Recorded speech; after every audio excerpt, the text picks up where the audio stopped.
Hi friend, welcome to my channel online current affair. मैं हूं मोहित कल्याणी। तो चलिए देखते हैं आज का भाग। तो ज़्यादा देरी ना करते हुए चलिए शुरू करते हैं। अगर आपने मेरा चैनल अभी तक सब्सक्राइब नहीं किया है तो प्लीज़ सब्सक्राइब कर लीजिएगा और शेयर भी कर दीजिएगा। तो ये आज का पहला क्वेश्चन है। 19 दिसंबर 2020 को केंद्रीय रक्षा मंत्री राजनाथ सिंह द्वारा देश की पहली उन्नत हाइपरसोनिक विंड टनल परीक्षण सुविधा का उद्घाटन कहाँ किया गया है? तो पहला ऑप्शन है बेंगलुरु में, दूसरा ऑप्शन है हैदराबाद में, तीसरा ऑप्शन है मुंबई में, चौथा ऑप्शन है पुणे में। तो इसका राइट ऑप्शन है ऑप्शन बी, हैदराबाद में उन्नत हाइपरसोनिक विंड टनल का परीक्षण उद्घाटन किया गया है। तो आज देखते हैं प्रमुख बिंदु। रूस और अमेरिका के बाद भारत विश्व का तीसरा देश बन गया है जिसके पास यह सुविधा है। कौन सा देश बन गया है? तीसरा देश बन गया है रूस और अमेरिका के बाद। तो आइए चलते हैं नेक्स्ट क्वेश्चन की तरफ। तो ये नेक्स्ट क्वेश्चन है। 18 दिसंबर 2020 को गोवा शिपयार्ड लिमिटेड द्वारा शुभारंभ किए गए पांचवें और अंतिम अपतटीय गश्ती पोत OPV का क्या नाम है? तो पहला ऑप्शन है ICGS सक्षम, दूसरा ऑप्शन है ICJH सक्षम, तीसरा ऑप्शन है ICKM सक्षम, चौथा ऑप्शन है ICPKM सक्षम। तो इसका राइट ऑप्शन है ऑप्शन ए, ICGS सक्षम अंतिम अपतटीय गश्ती पोत का नाम है। तो आइए चलते हैं हम नेक्स्ट क्वेश्चन की तरफ। तो ये नेक्स्ट क्वेश्चन है। 18 दिसंबर 2020 को भारतीय ग्लोबल और ब्रिटिश सरकार के नेतृत्व वाली कंपनी वनवेब ने कितने संचार उपग्रहों को लॉन्च किया है? तो पहला ऑप्शन है 33, दूसरा ऑप्शन है 34, तीसरा ऑप्शन है 35, चौथा ऑप्शन है 36। तो इसका राइट ऑप्शन है ऑप्शन डी, 36 वनवेब ने उपग्रहों को लॉन्च किया है। तो आइए देखते हैं प्रमुख बिंदु। वनवेब इसके माध्यम से कंपनी का लक्ष्य वर्ष 2022 के मध्य तक भारत में तीव्र गति की इंटरनेट सेवा शुरू करना है। क्या है? तीव्र गति से इंटरनेट सेवा शुरू करना है भारत में। तो आइए चलते हैं हम नेक्स्ट क्वेश्चन की तरफ। तो ये नेक्स्ट क्वेश्चन है। दिसंबर 2020 में किस देश का चांग E5 यान चंद्रमा की सतह से पत्थर और मिट्टी के नमूने लेकर उतरा है? तो पहला ऑप्शन है दक्षिण कोरिया का, दूसरा ऑप्शन है चीन का, तीसरा ऑप्शन है जापान का, चौथा ऑप्शन है थाईलैंड का। तो इसका राइट ऑप्शन है ऑप्शन बी, चीन का चांग E5 यान चंद्रमा की सतह से पत्थर और मिट्टी के नमूने लेकर उतरा है। तो आइए चलते हम नेक्स्ट क्वेश्चन की तरफ। तो ये नेक्स्ट क्वेश्चन है। 14 दिसंबर 2020 को कहाँ इसरो के SSA control centre Netra network for space object tracking and analysis का शुभारंभ कहाँ हुआ है? तो पहला ऑप्शन है बेंगलुरु में, दूसरा ऑप्शन है पुणे में, तीसरा ऑप्शन है उड़ीसा में, चौथा ऑप्शन है आंध्र प्रदेश में। तो इसका राइट ऑप्शन है ऑप्शन ए, बेंगलुरु में network for space object tracking and analysis का शुभारंभ हुआ है। तो आइए देखते हैं प्रमुख बिंदु। नेत्रा भारतीय अंतरिक्ष संपत्ति की ट्रैकिंग, मॉनिटरिंग एवं रक्षा करने का कार्य करेगा। क्या करेगा? ट्रैकिंग, मॉनिटरिंग और रक्षा करने का कार्य करेगा। तो आइए चलते हैं हम नेक्स्ट क्वेश्चन की तरफ। तो ये नेक्स्ट क्वेश्चन है। 15 दिसंबर 2020 को भारतीय तटरक्षक अपतटीय गश्ती जहाज सुजीत का गोवा में जलावतरण किया गया। इस जहाज का डिज़ाइन और निर्माण किसके द्वारा किया गया है? तो पहला ऑप्शन है गुजरात शिपयार्ड लिमिटेड द्वारा, दूसरा ऑप्शन है गोवा शिपयार्ड लिमिटेड द्वारा, तीसरा ऑप्शन है आंध्र प्रदेश शिपयार्ड लिमिटेड द्वारा, चौथा ऑप्शन है केरल शिपयार्ड लिमिटेड द्वारा।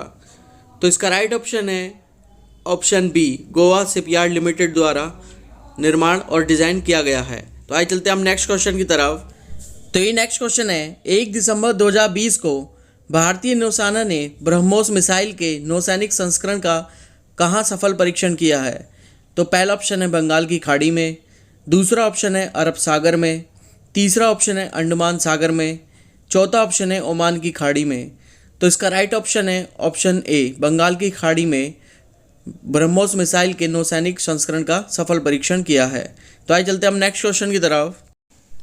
तो ये नेक्स्ट क्वेश्चन है। नवंबर 2020 में किस देश की नौसेना द्वारा अंतरिक्ष में बैलिस्टिक मिसाइल को नष्ट करने की क्षमता अर्जित की गई है? तो पहला ऑप्शन है इजराइल की, दूसरा ऑप्शन है अमेरिका की, तीसरा ऑप्शन है फ्रांस की, चौथा ऑप्शन है रूस की। तो इसका राइट ऑप्शन है ऑप्शन बी, अमेरिका की बैलिस्टिक मिसाइल को नष्ट करने की क्षमता अर्जित की गई है। तो आइए चलते हैं हम नेक्स्ट क्वेश्चन की तरफ। तो ये नेक्स्ट क्वेश्चन है, 17 नवंबर 2020 को भारत में कहाँ से सतह से हवा में मार करने वाली त्वरित प्रतिक्रिया मिसाइल QRSAM प्रणाली का सफल परीक्षण किया है? तो पहला ऑप्शन है उड़ीसा में, दूसरा ऑप्शन है आंध्र प्रदेश में, तीसरा ऑप्शन है केरल में, चौथा ऑप्शन है तमिलनाडु में। तो इसका राइट ऑप्शन है ऑप्शन ए, उड़ीसा में QRSAM प्रणाली का सफल परीक्षण किया गया है। तो आइए चलते हैं हम नेक्स्ट क्वेश्चन की तरफ।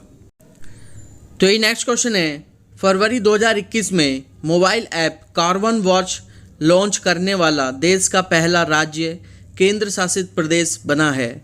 तो पहला ऑप्शन है चंडीगढ़, दूसरा ऑप्शन है दिल्ली, तीसरा ऑप्शन है लद्दाख, चौथा ऑप्शन है दमन एंड दीव।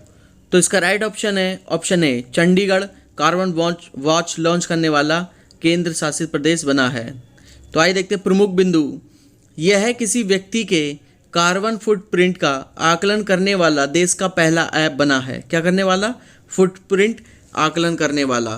तो आइए चलते हैं हम नेक्स्ट क्वेश्चन की तरफ।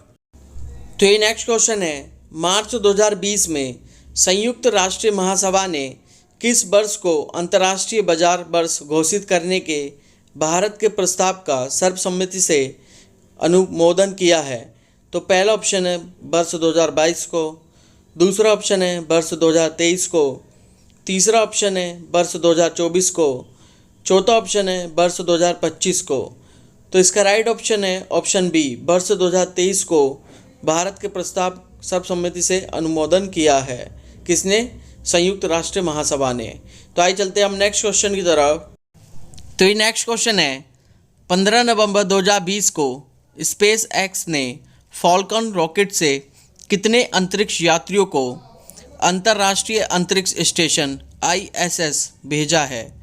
तो पहला ऑप्शन है 2 यात्रियों को, दूसरा ऑप्शन है 3 यात्रियों को, तीसरा ऑप्शन है 4 यात्रियों को, चौथा ऑप्शन है 5 यात्रियों को। तो इसका राइट ऑप्शन है ऑप्शन सी, 4 यात्रियों को अंतर्राष्ट्रीय अंतरिक्ष स्टेशन भेजा है। तो आइए देखते हैं प्रमुख बिंदु। यह है नासा का पहला ऐसा मिशन है जिसमें अंतरिक्ष यात्रियों को ISS पर भेजने के लिए किसी निजी अंतरिक्ष यान की मदद ली गई है। किसकी? किसी निजी अंतरिक्ष यान की मदद ली गई है। ये पहला मिशन है। तो आइए चलते हैं हम नेक्स्ट क्वेश्चन की तरफ। तो ये नेक्स्ट क्वेश्चन है, 12 नवंबर 2020 को स्कॉर्पियन श्रेणी की 5वीं पनडुब्बी वागीर का जलावतरण कहाँ से किया गया है?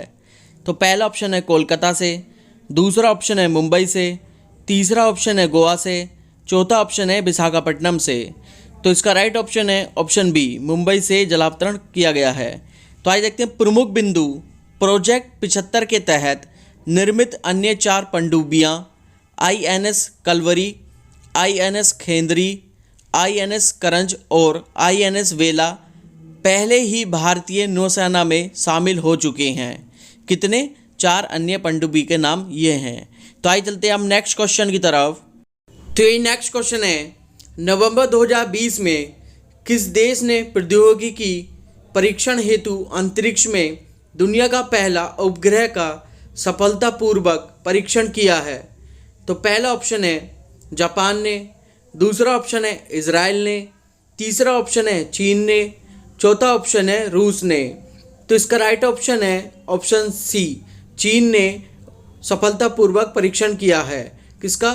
परीक्षण हेतु अंतरिक्ष में। तो आइए चलते हैं हम नेक्स्ट क्वेश्चन की तरफ। तो ये जी आज का लास्ट क्वेश्चन है, 9 अक्टूबर 2020 को रक्षा अनुसंधान एवं विकास संगठन DRDO ने नई पीढ़ी के स्वदेश विकसित एंटी रेडिएशन मिसाइल का सफल परीक्षण किया। इस मिसाइल का क्या नाम है? तो पहला ऑप्शन है रुद्राक्ष, दूसरा ऑप्शन है रुद्रम, तीसरा ऑप्शन है रुद्राक्षम, चौथा ऑप्शन है रुद्रा। तो इसका राइट ऑप्शन है ऑप्शन बी, रुद्रम इस मिसाइल का नाम है। तो आइए देखते हैं प्रमुख बिंदु। रुद्रम भारतीय वायुसेना के लिए डीआरडीओ द्वारा विकसित देश का पहला स्वदेशी एंटी रेडिएशन मिसाइल है। इसका परीक्षण सुखोई 30 MKI लड़ाकू विमान से उड़ीसा के तट से दूर व्हीलर द्वीप पर किया गया। किस पे? व्हीलर द्वीप पर किया गया। तो आज की वीडियो को करते हैं जी यहीं समाप्त। अगर मेरा कंटेंट अच्छा लगा हो तो please like and subscribe my channel. तब तक के लिए अपनों में रहिए, खुश रहिए। मिलते हैं नेक्स्ट भाग में।